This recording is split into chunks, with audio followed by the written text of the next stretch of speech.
The Day Show with your host, Mr.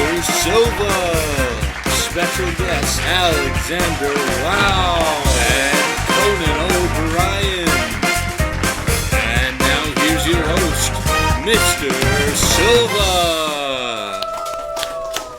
Thank you very much, everybody. It's good to be hosting the Day Show once again. We have a very special episode here to talk about a really cool production that happened here in Studio 119A.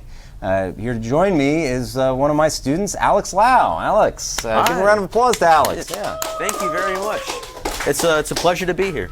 Alex, is this your first time on the Day Show? It is my first time. All right, so I wanted to actually have you on this show to talk about this production that you just did, the Studio 119A. I want to call it the studio because of the show with Seth Rogen. But tell us about kind of how this project came about. It's been playing out in the hallway and it's been out to the folks at home the last few days. But how did this project come about? Yeah, so I think it was in like March or something, right? That show, The Studio, came out, which is like sort of about the inner workings of Hollywood, how all of that stuff sort of works. And I'm really into like movies and stuff, so that show like really spoke to me.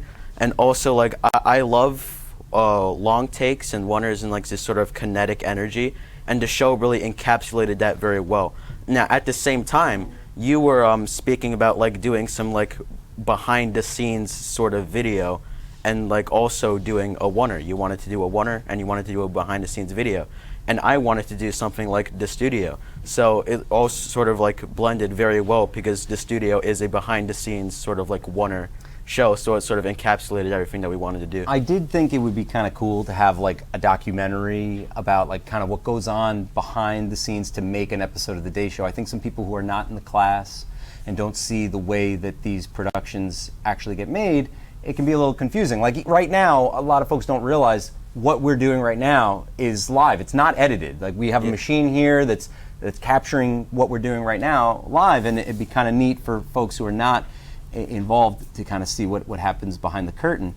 And and then when you came to me with this sort of scripted idea of showing it, it was a very different take on showing behind the scenes of the class and the show, and I thought it was really neat. But also, a lot of people might not even realize what a oneer is. That might be like an inside industry term. So can you explain to the folks watching this, what is a oneer?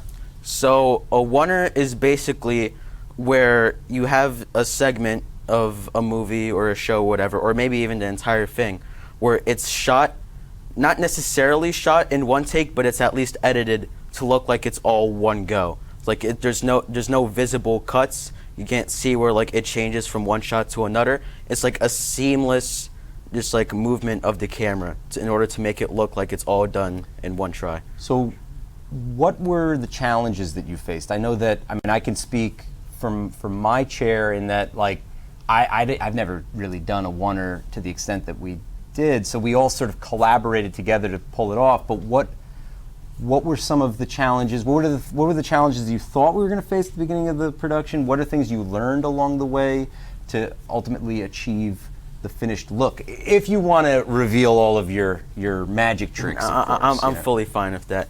So honestly, I thought that the most challenging thing would be sort of just getting everybody on board in general. But you helped get everybody on board, and when you, because my pitching skills aren't too great, but you really sort of sold it to the class, and everybody really just sort of jumped on it, and I was really happy about that. And another challenging thing is just sort of like choreographing it out, like planning the where everybody's gonna go. Actually, I think we made a map for like sort of where everybody's supposed to go and like the movement. So if you could bring that out, I think we have it here.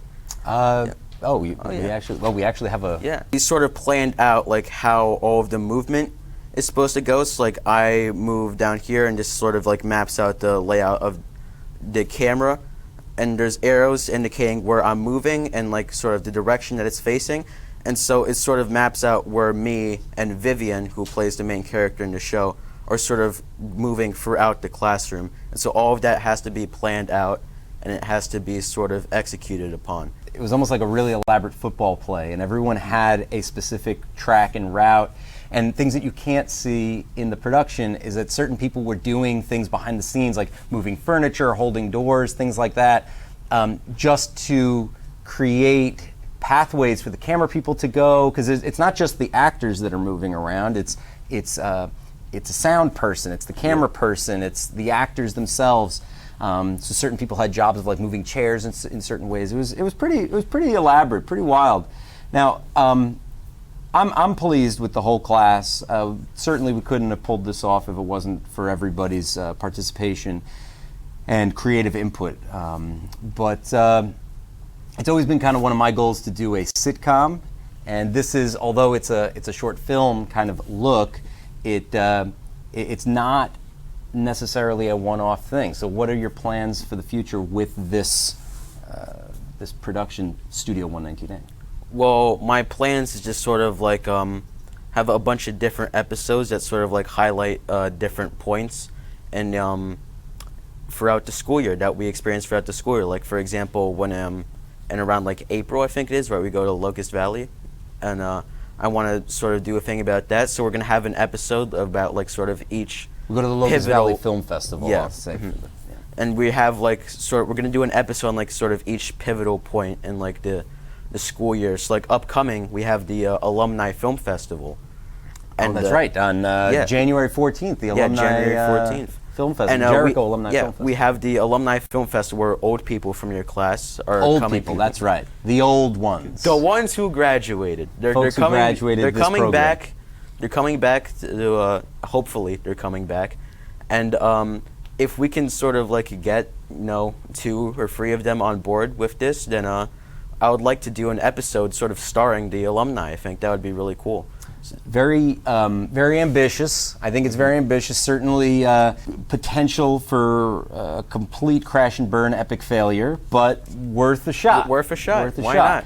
not? So you also mentioned doing course information night, which I think you've kind of expressed filming a version of this show at course information night, where it'll be a blend of scripted content with unscripted content, and then it really becomes an editing challenge, not necessarily a oneer, but an editing challenge in terms of telling the story of what a typical course information night looks like from the perspective of our studio, let's say. Yeah. So that'll be interesting to see how that comes about.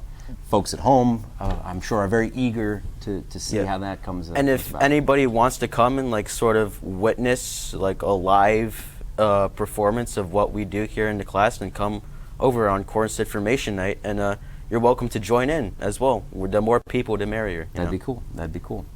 Well, Alex, I just wanted to really congratulate you on a really awesome project. I mean, I know, again, we couldn't have done it without the whole crew, but it was kind of your editing expertise and sort of your ambition to make this project come about in the first place.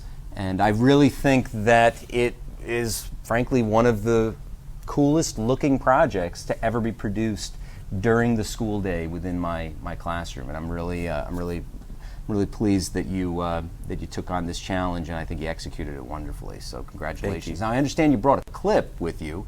Oh yeah, we did. And so let's take a look. Kiwi, how does a teleprompter look?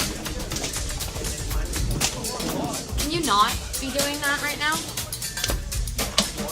Change the camera so after the bit. But I can't change it to camera 2 because Farhan keeps messing with the exposure. I'll deal with Farhan. Just work with what you have, okay? I got it.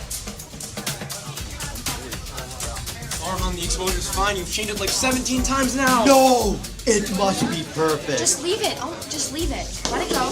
Let it go. Well, that's awesome. So that clip kind of gives you a little bit of an idea of that oneer kind of thing. Some of the folks at home might not even realize there are even a couple of cuts in that shot, but they're not detectable to the average person, let's say, because of some crafty film making and editing techniques. And so, again, well done, and I look forward to seeing the next episode of this. And certainly your future projects. So thank you so much, Alex, for coming out. Thank you so much for having me on. Show. Yeah, awesome. Well, that's all the time we have for today. Tune in next time for the next episode of the Today Show, hosted by somebody in my class. Have a great day.